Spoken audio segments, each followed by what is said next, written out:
for giving me this opportunity. Giving me the opportunity to come to this country called Brooklyn. Always reminds me, I have a Rebbe, I don't know if I should say this in front of the Brooklyn crowd, I have a Rebbe who lived in Brooklyn and moved to Muncie. And one morning, it was a beautiful day in May, and I heard him scream, Baruch Shalom Asani in Brooklyn. I parked in the Bronx today. But it's a very big kavod, it's a very big zchus for me to be people to be in a celebration of Torah. It's a very, very beautiful thing. I have, for years, I wrote a Dvar Torah on the Parsha that I used to email out. The very first one that I sent out years ago was a story that I loved. It's like all these things, I had a humble beginning. A friend of mine emailed me a Dvar Torah. This is over 20 years ago. And I emailed him back this Dvar Torah. And I liked it, so I sent it to a few more people, and it was born that way. But this is the story. The Torah says, Vayichi Yaakov, in Parshas Vayichi. Making a Siyum on Vayikra, so I figured I'd talk about Parshas Vayichi. Yaakov Avinu makes the scene, Yaakov Avinu, Pasuk tells Yaakov lived. Says the Gemara in Tanis, a very strange statement. Yaakov Avinu will make. Yaakov Avinu never died. That's a big problem, asks the Gemara, because they buried him. So what does that mean? It's all the Mefarshim. The Gemara itself has different ideas of what it means. But I once heard a mashal that I love. I don't know where it comes from. It was a small town somewhere in Europe. They were looking for a Rav. The problem was that it was a town of ignorant people. So nobody was interested. No Rav, any Rav who came to the town, they weren't interested in joining this community. What perks do they have? Someone wants something a little chashuv, but some people who are a little bit scholarly to listen to what he has to say. So every time a Rav came, they were all excited, and the Rav said, thank you, but no thank you. So they got together, the heads of the town, and they said, look, we have to come up with a ploy. We have to have something that makes our town attractive, that someone would want to come here, even though we're all very simple and don't know anything. So they came up with a brilliant idea. The next time a young Rav, young aspiring Talmid Chacham comes to the town, and they see, like usual, he's not impressed. But afterwards, as they're walking out, the president of the community, of the shtetl, he says to the Rav, he says, Rabbi, have you heard of the Vilna Gaon? Of course I've heard of the Vilna Gaon. He says, do you know he's buried in our town? The Rav stops. He says, what?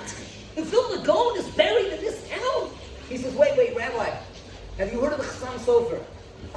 Of course I've heard of the Chassam Sofer. Everybody knows the Chassam Sofer, the God Lador. He says, he's buried in this town. Wait, you've heard of the Netziv of Volozhin? He said, yeah, he's buried in this town. The Rav says, wow, all these people are buried here. On the spot, signs the contract, takes the job. The next week he moves in. He's sitting at his table the night after he moves in, and all of a sudden it hits him. What an idiot I am. Chassam Sofer is buried in Preshburg. The Vilna Gaon's buried in Vilna. The Netziv is in Volozhin. He comes storming out in the middle of the night. It's 10 o'clock at night. He comes banging on the president's door. The president opens the door. He says, Rabbi, what can I do for you? You're a liar. You're a cheat. You lied to me. You tricked me. He says, well, Rabbi, take it easy. Don't tell me to take it easy. I moved my whole family here. It's nonsense. He says, Rabbi, let me explain something. He says, you go to Preshburg today. I don't know about today, but whenever this made-up story happened. He says, and you see a beautiful yeshiva. Go to Vilna, Yerushalayim of Lithuania. Thousands of people sitting and learning. Go to Volozhin, the Volozhin yeshiva. He said, you think the Netziv is dead? The Netziv's alive and well. The Chassam Sofer is alive and well. The Vilna Gaon's alive and well. The Torah is being taught. You see, Rabbi, in this town, nobody knows anything. In this town, they're all dead. They're all buried. That's the pshat. Yaakov Avinu lo meis. Yes, they buried him in the ground. But Vayichi Yaakov lives. Where does Yaakov live? He lives inside every one of us. He lives because we're here on a Monday night late, celebrating a Siyum Torah. That's where Yaakov Avinu lives on. I heard a bunch of years ago from Matasio Salwich, a Refuah Shlema and Mashgiach of Lakewood. Matasio learned in Gateshead many decades ago. And back then in Gateshead, it wasn't like nice tables and everything in the Beis Medrash. It was small tables, withering away. And the place, they were so packed in like sardines. Gemaras were all on top of each other. And if you wanted to turn the page, you had to get your 3 chavusas or 3 people on the side of you to lift their Gemaras so you can quickly turn the page. That's how packed in they were. Said one day, a Dani from somewhere comes to speak. And the Dani says, I don't want to say a Dvar Torah, I just want to read you an article. And he pulls out an article, I have no idea from where. And this article was written by a secular journalist, Jewish fellow, totally secular. And he writes as follows. I was part of a group that went with a bunch of other journalists, and we were invited to tour all over Europe. We came to England, we came to northern England, and they took us to a place called Wall's End. What's Wall's End? Hadrian, the Roman emperor, made a wall to keep out the barbarians. Barbarians are everyone who wasn't Roman. And he made a wall to keep them out. And this is where the wall ended. So in their brilliance, they came up with a great name. They called it Wall's End. And Amatisio says, he said, I don't even know what you do when you go to Wall's End. He said, you drink a beer and take a picture and go on. You know, that's it. But this journalist says, while I was there, I remembered that I had yard site from my mother. It wasn't observant, but yard site. So he went to the leader, the guide, and he said to him, can you direct me to a Jewish place? I need to find need to pray. He says, oh, I don't know how much I'm making. 20 kilometers away, in Gateshead, there's a Talmudic academy over there. You go there, they'll take care of all your Jewish needs. So he says, I come there, I walk in, it's 5, 6 o'clock in the afternoon. We know what we look like at the end of 5, 6 o'clock in the afternoon at the end of a long day. Walks in, and he's never seen anything like it in his life. The place is packed. She was screaming and yelling and back and forth. He never saw anything like it. The energy in the room. Amazing. He says, I didn't understand one word that they said. But something caught my ear. Rabbi Akiva. He says, I know Rabbi Akiva. I'm a historian. I know about Rabbi Akiva. And he said, it struck me. He said, I'm coming from Wall's End. Wall's End was built by Hadrian. Hadrian, the one who commissioned the murder, the brutal murder of Rabbi Akiva. And what's left of Hadrian today? Moss-covered stones.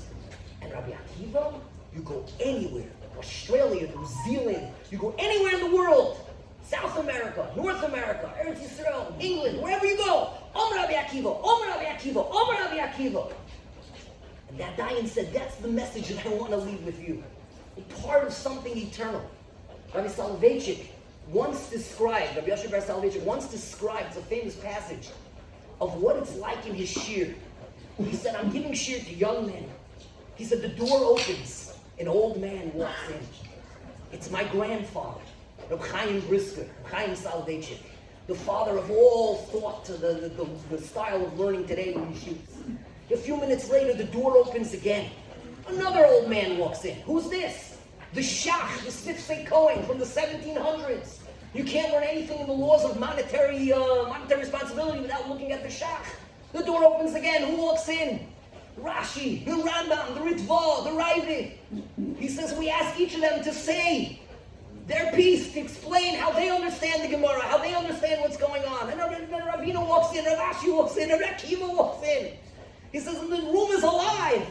He said, the one student, the Ravid says his attack on the Rambam, and one student gets up, and Salvation says, you know the way students can be, and in a fresh, disrespectful manner, he doesn't mean to be, but he challenges the Ravid, how can you say that about the Rambam? He says, and I have to tell him to calm down. And the Salvation says, this is the experience that happens in front of us. Generations and generations coming together from all parts of the world. It's really an astounding thing. On the page of Gemara in front of us, on a standard Vilna Shas, Rashi was from France, the Balaitos, coming together, and it's thousands of years all coming together at the same time. A bunch of years ago, I had the schus to be in Eretz Yisrael with my son, my older son by Zar Mitzvah, 5 years ago.